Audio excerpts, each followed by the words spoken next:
The ice stretches endlessly in every direction, white above, white below. The wind howls at 60 miles an hour, driving the temperature down past 80 degrees.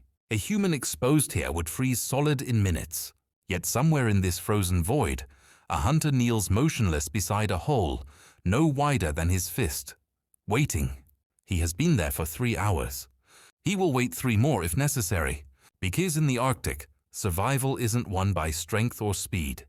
It's won by patience, precision, and intelligence that turns ice itself into a weapon. The Inuit people lived north of the tree line for thousands of years, in a landscape that offered almost nothing. No wood for building, no metal, no rope, only snow, stone, bone, and the animals they hunted.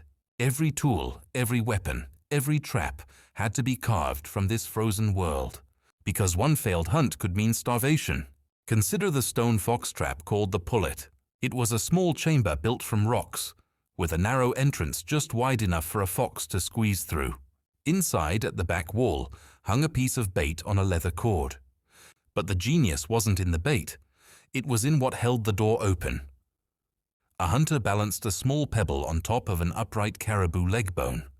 The bone was connected by sinew to both the bait and a heavy stone slab above the entrance. When the fox tugged at the bait, the cord pulled the bone.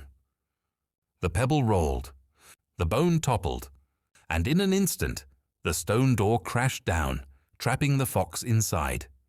The trap had to be sensitive enough to trigger from a single tug, yet stable enough not to collapse in the wind. The solution was elegant. The bone was strong under pressure, but catastrophically weak when pulled sideways. The fox's own hunger became its undoing, and because it used only stone, bone, and sinew, it worked perfectly even at 50 degrees, where metal would freeze and snap. Not all traps used doors. The uplot was a cone of stones, built to look like a natural mound on the tundra. Inside, it concealed a deep icy pit. A piece of bait hung just under the rim, where a fox could smell it. But the rim was unstable, covered in loose snow that would collapse under weight. When the fox climbed to reach the bait, the surface gave way, sending it tumbling down into a pit whose walls were coated with poured ice. No claws could grip there. The fox was trapped in a frozen well, its struggles echoing under the tundra. Hunters would find them days later, still silent, surrounded by their own frozen breath. For larger predators, the Inuit designed something far more terrifying. They took a strip of sharpened whale baleen, coiled it tight, and encased it in a lump of frozen animal fat. Then they left it on the ice. The starving wolf, or a polar bear, would swallow the frozen bait whole. Inside its stomach, the fat melted, and the baleen sprang open like a blade.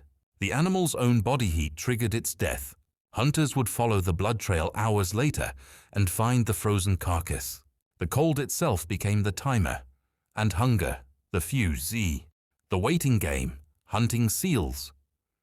But the most demanding hunt required no trap at all, only a harpoon, a breathing hole, and inhuman patience.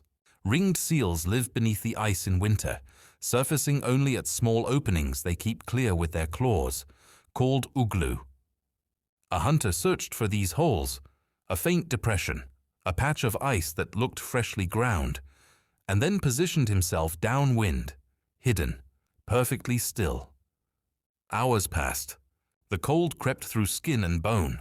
Fingers went numb, but he could not move, because when the seal finally surfaced, he had less than a second to react. A faint exhale, a soft scratch. Then the harpoon struck. Its toggling head turned sideways under the skin, anchoring deep. The seal thrashed, dove, struggled, but the hunter held firm. When it weakened, he hauled it through the hole. One breath, one strike, one meal. Inuit elders said they learned this patience from watching polar bears. A bear will lie motionless for hours beside a breathing hole, waiting for a seal to surface. The Inuit studied that stillness, that discipline, and learned from it. In the Arctic, the greatest predator isn't the one with the sharpest claws. It's the one who can outweight its prey. Every trap, every technique reflected one truth. Intelligence over force, observation over technology. The Inuit mastered the Arctic not by fighting it, but by working with it. A stone trap built well could catch foxes for decades, long after its maker was gone. Knowledge passed from grandfather to grandson, through flickering firelight and the whisper of wind outside the igloo.